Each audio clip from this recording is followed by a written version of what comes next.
Video games based on movies tend to get a pretty bad rep. It's true that back in the day, a lot of these titles were shameless cash grabs, rushed out to coincide with the launch of whatever movie it was tied to, with little thought to the game's actual quality. But when you really stop and look back through all the video game movie tie-ins we've had over the years, there are some genuine diamonds hiding in that stinky poo. Not Spider-Man 3 though. Never Spider-Man 3. Actually, can someone look up that hilarious QuickTime fail for me?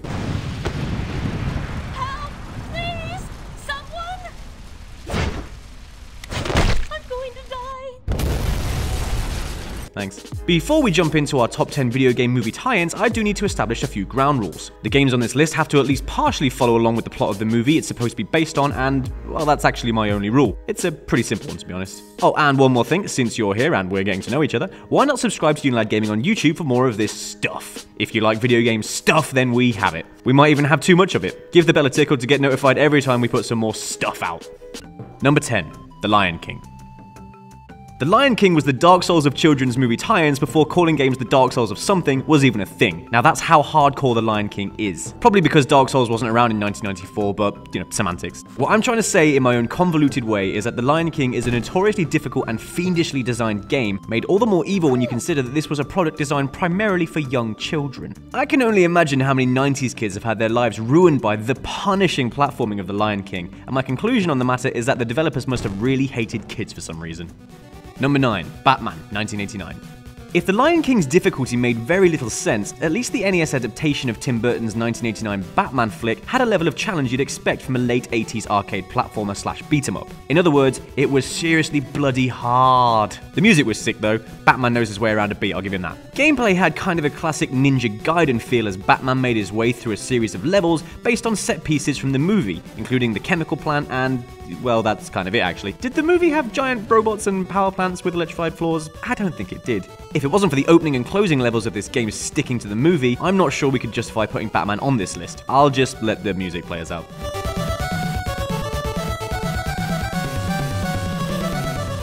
Number 8. X-Men Origins Wolverine. X-Men Origins Wolverine is one of the worst X-Men films, which is really saying something given that the majority of X-Men films are about as pleasing an experience as drowning in a bathtub of wet Pringles. Shockingly though, the video game tie-in manages to be a fantastic piece of work for doing what the film was afraid to do, and actually embrace the fact that Wolverine is a murderous, violent monster with goddamn metal knives coming out of his goddamn hands. It's a bloody, brutal adventure featuring fun combat, cool combos, insane takedowns, and lots and lots and lots of blood. Wolverine isn't using those claws to tickle his enemies to death, and that's the way it should be. Number 7. Die Hard Trilogy. While we all give a hard swerve to the edgelord at every party who smugly goes on about Die Hard being a Christmas film, as if that's in any way an interesting opinion here in 2019, do make sure to pay attention to those who try to tell you of the Die Hard Trilogy on PlayStation. Violent, frantic, loud, and heaps of fun, Die Hard Trilogy is one hell of a game, which is great, since Die Hard just happens to be one of the best films around. But is it a Christmas film? I don't care. Probably. We've had this conversation so many times in the last few years that I honestly don't give a Nakatomi Plaza what it is anymore. Just go and play the damn game and be quiet. Number 6. Lego Star Wars. These days, there are more LEGO video games than humans, but there was once a time before the idea was blue-milked into oblivion that the notion of a series of films retold using LEGO characters in a world of colourful bricks was genuinely brilliant, and brilliantly fun. LEGO Star Wars did the impossible, and made the prequel trilogy streamlined, accessible, and entertaining. I think a lot of it has to do with not having to listen to Anakin talk about sand, given the film's major beats are retold through silent, comical cutscenes. The gameplay was a simple blend of puzzles and exploration, with tons of unlockables to find, characters to collect, and classic ships to build and ride around in. Reliving the Darth Maul fight and pod racing in LEGO form was genius, and I don't think any LEGO game since has quite recaptured the magic of this first one. Also, American friends, it's LEGO, not Legos. Sort it out. Number 5. Spiderman II. Before Marvel's Spider-Man was released for the PlayStation 4 and blew everybody's minds, Spider-Man 2 was the game people went to for their definitive webhead experience. This was the first game to put us into an open-world New York City, giving us the freedom to do whatever we wanted, as long as what we wanted to do involved web-swinging around, fighting crime, and occasionally jumping off the Empire State Building. The web-swinging was chef kiss flawless, the combat exciting, the voice acting, okay, it wasn't perfect, but it's the exploration and vast world that stick with us after all these years. That and the pizza missions. Number 4. Lord of the Rings: Return of the King.